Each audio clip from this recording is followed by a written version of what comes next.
हम प्रभु परमेश्वर को धन्यवाद देंगे आज की सुंदर सुबह के लिए कि सुंदर सुबह प्रभु ने हमें दी है ताकि हम परमेश्वर की महिमा कर सकें। प्रियो, मैं आप सभी का स्वागत और वेलकम करता हूँ living Christian movement fellowship ministry में और इस डिवोशन में जो प्रभु ने आज हमें दिया है कि हम एक साथ मिलकर परमेश्वर की महिमा करते चले जाएं। परमेश्वर को वचन कहता है कि छोटी छोटी बातों में हम विश्वास योग्य नहीं। कल हम इस बात को देख रहे थे, आज प्रभु दिखाना चाहते कि मेरे और आपके जीवन में जब आप आगे बढ़ेंगे, माता पिता की आज्ञा का पालन करेंगे, एक विश्वास योग्य बालक बनकर अपने माता पिता का सहयोग करेंगे, तो परमेश्वर आपको बहुत बड़ी बहुतायत की आशीष देगा और आपको भेड़शाला से राजमहल तक ले जाए। बकरी चराने वाले से भेड़शाला से राजमहल की ओर आपका सफर चालू हो जाए। परमेश्वर आपको इस संसार में उस ऊंचाई तक जो संसार के लिए सबसे बड़ी ऊंचाई है वहां तक आपको ले जाए। परमेश्वर आपको आशीष। आज मैं इसी बात के लिए आप परमेश्वर को धन्यवाद करना चाहता हूं कि परमेश्वर आज मुझे और आपको इन बड़ी आशीषों से आगे बढ़ाना चाहते हैं। नवंबर 15 तारीख परमेश्वर चाहता कि हम परमेश्वर की महिमा के लिए आगे बढ़ते जाए, उस कार्य को पूरा करते जाए जो परमेश्वर ने मुझे और आप, यही है मेरे और आपके जीवन के लिए एक बहुत ही महत्वपूर्ण बात। इसलिए प्रियो, परमेश्वर का वचन कहता है कि परमेश्वर कंगाल को धूली पर से उठाता है। परमेश्वर कंगाल को धूली पर से उठाता है और दरिद्र को धूरे पर से निकाल कर खड़ा करता। पहला शमूएल उसका 2 अध्याय उसके 8 पद को आप देखते हैं तो वहां इसी बात, आज भी परमेश्वर अपने लोगों को कहां से, कंगाल को धूली में से और दरिद्र को धूरे में से निकाल कर, ताकि हम परमेश्वर की महिमा को करते चले जाएं। पहला कुरिन्थियों का 15 अध्याय और उसके 26, 27, 28 पद को आपके सामने, ताकि हम इन वचनों को भी बराबर याद करते चले जाएं। लिखा है 26 पद में, सबसे अंतिम बैरी जो नष्ट किया जाएगा वह मृत्यु है, क्योंकि परमेश्वर ने सब कुछ उसके पांव के तले कर दिया है। परंतु जब वह कहता है कि सब कुछ उसके अधीन कर दिया गया है, तो प्रत्यक्ष है कि जिसने सब कुछ उसके अधीन कर दिया वह आप अलग रहा। 28 पद, और जब सब कुछ उसके अधीन हो जाएगा तो पुत्र आप भी उसके अधीन हो जाएगा, जिसने सब कुछ उसके अधीन कर दिया, ताकि सब में परमेश्वर ही सब कुछ हो। परमेश्वर अपने इस वचन के पढ़े और सुने जाने पर आशीष दे। हम प्रार्थना।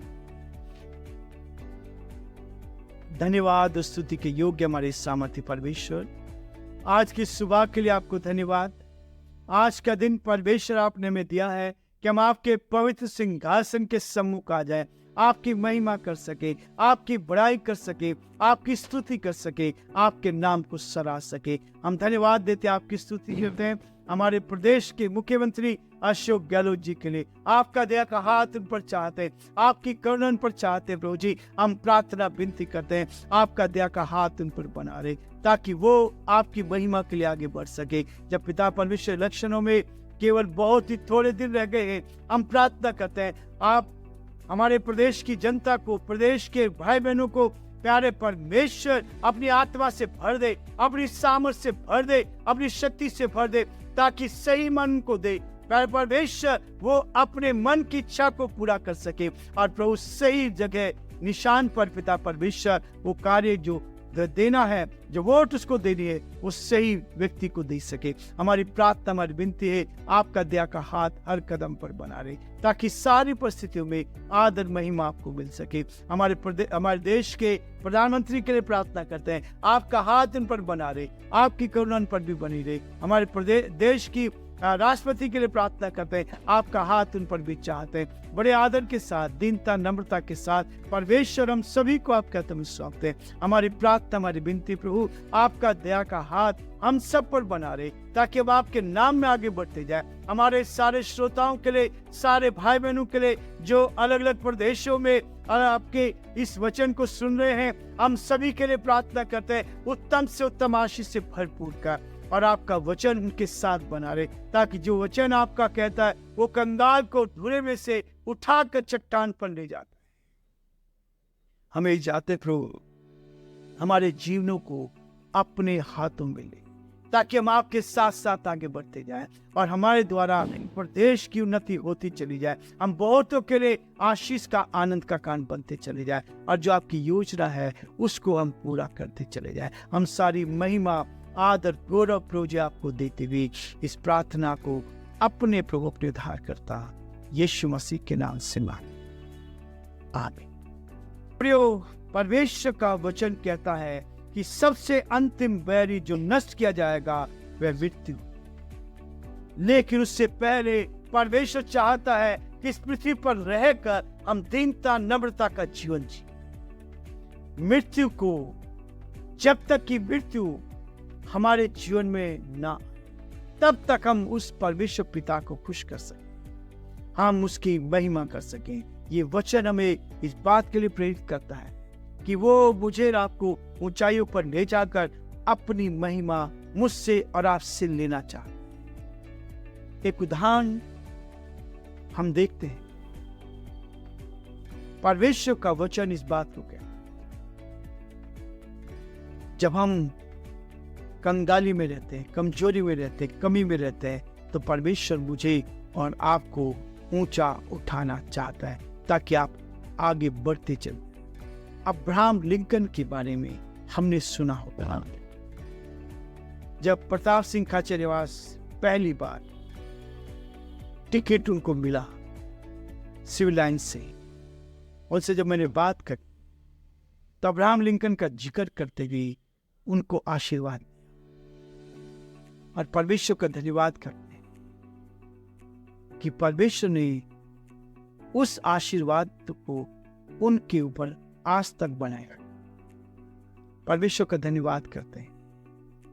पहली बार विधानसभा का चुनाव वो जीते और विधानसभा में, दूसरी बार फिर जीते, अब तीसरी बार फिर से वो चुनाव। अब्राहम लिंकन का जीवन उस समय मैंने उनके सामने रखा, वचन में लिखा। अब्राहम लिंकन का जीवन एक ऐसा जीवन रहा है जो वास्तव में बहुत ही कमजोरी में, गरीबी में भी। एक दिन उसको एक बाइबल दी गई, एक दिन उसको एक बाइबल दी गई। उसने सड़क की रोशनी के नीचे बैठकर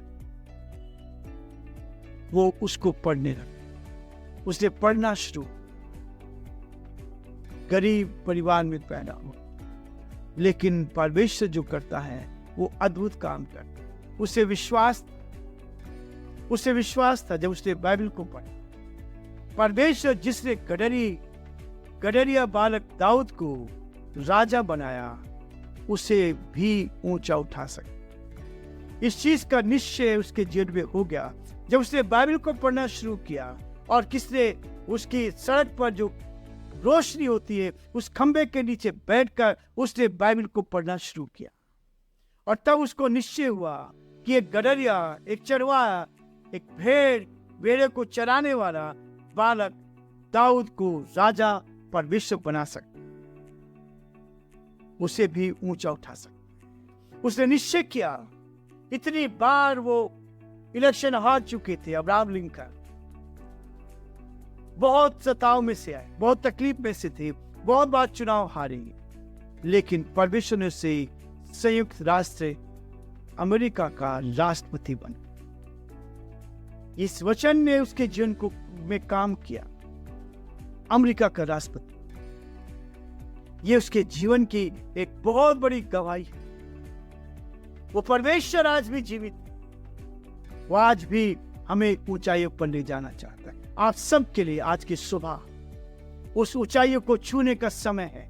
आज के दिन आप उस ऊंचाइयों को छू सकते हैं जब परमेश्वर दाऊद के जीवन में काम करता है। मैं अपने जीवन में इस बात को लेता हूँ। जब दाऊद को परमेश्वर ने भेड़शाला में से भेड़ों को चराते हुए उसको राजभवन में ले जाकर राजा बना दिया, वो आज परमेश्वर आपको भी बना सकता। अब्राहम लिंकन को जो लाइट में, खंबे की लाइट में पढ़ाई करता था, बाइबल को पढ़ा, उसको अमेरिका का राष्ट्रपति बना दिया। वो परमेश्वर आज भी जीवित। दाऊद के परिवारजन उसे तुच्छ समझते, सोचते थे कुछ नहीं कर पाए, लेकिन परंतु परमेश्वर ने उसे इस्राएल का राजा बना दिया। इस्राएल का दूसरा राजा दाऊद हुआ। और इसलिए परमेश्वर चाहता है, परमेश्वर ने उससे कहा, मैंने तुझे भेड़ बकरियों के पीछे फिरने से इसलिए बुलाया कि तुम मेरी प्रजा इस्राएल का प्रधान हो जाए। तू मेरी प्रजा इस्राएल का प्रधान हो जाए। मैं तेरे नाम को पृथ्वी पर के बड़े बड़े लोगों के नामों के समान महान कर दूंगा। दूसरा शमूएल उसका 7 अध्याय 8-9 पद में इस बात को हम पढ़ते हैं। एक गडरिया बालक सर्वोच्च बन गया। परमेश्वर आज मुझे और आपको भी ऐसे ही आगे ले जाना चाहता है, ताकि आप जीवन में उन्नति करते चले जाएं। यूसुफ का जीवन भी ऐसा जीवन रहा। वो बहुत ही सुंदर था। परमेश्वर उसको आशीष देना चाहता था। उसके भाइयों ने ईर्ष्या के कारण उसको व्यापारियों के हाथ में बेच दिया। पोतीफर के घर में उसने नौकरी करी, एक दास के गुलाम के रूप में नौकरी करी। लेकिन जब उसकी पत्नी ने उसको गलत दृष्टि से देखना चाहा, तो उससे समझौता नहीं किया और परमेश्वर के साथ अपने जीवन को व्यतीत कर। इसलिए प्रियो, परमेश्वर का वचन कहता है कि वो मुझे और आपको आशीष देना, इससे पहले कि वो अंतिम बैरी नाश किया जाए। 26 पद में लिखा है, पहला कुरिन्थियों 15 अध्याय 26 पद में, सबसे अंतिम बैरी जो नष्ट किया जाएगा वो मृत्यु। सबसे अंतिम बैरी जो नष्ट किया जाएगा मृत्यु। इससे पहले परमेश्वर चाहता है कि आपको इस पृथ्वी पर उस ऊंचाई तक ले जाए जो ऊंचाई उसने रखी है। मैंने अपने जीवन में इस बात को देखा है प्रियो। एक एक कदम पर मैं देखता जा रहा हूं, परमेश्वर आगे आगे बढ़ाता जा। जो मन में सोचा उसको परमेश्वर दे। आप अपने मन में सोच सकते हैं, जैसे दाऊद का जीवन रहा है वैसे परमेश्वर आपके जीवन को भी आगे बढ़ा सकता है। जैसे अब्राहम लिंकन का जीवन था, उसने भी परमेश्वर के इस वचन को पढ़ा, बाइबल को पढ़ा, और जब उसने पढ़ा कि एक चरवाहा इस्राएल का राजा बन सकता है, तो मैं भी एक दिन अमेरिका का राष्ट्रपति बन। ये निश्चय किया उसकी पत्नी ने निश्चय किया था कि मैं केवल उस व्यक्ति से शादी करूंगी जो अमेरिका का राष्ट्रपति बनेगा। बहुत बार अब्राहम लिंकन ने बहुत सारी तकलीफ सही, लेकिन परमेश्वर ने एक दिन उसको अमेरिका का राष्ट्रपति। यह है प्रियो आपकी मेरे लिए प्रोत्साहन की बात है। ये वचन हमें प्रोत्साहन देता है। आप आगे बढ़ सकते हैं, आप बहुत आगे बढ़ सकते हैं। परमेश्वर आपको ऊंचाई पर ले जा सकता है, ताकि आप इस संसार में उन ऊंचाइयों तक छुए। आप साधारण हो सकते हैं, आप बिल्कुल साधारण हो सकते हैं। इसलिए परमेश्वर आपको धूले पर से उठा। परमेश्वर कंगाल को धूले में से उठाता है और दरिद्र को धूले में से निकाल कर ऊंचाई पर खड़ा कर। ये परमेश्वर की योजना। परमेश्वर आप सबको बहुत आशीष दे और परमेश्वर का हाथ आप पर और आपके पूरे परिवार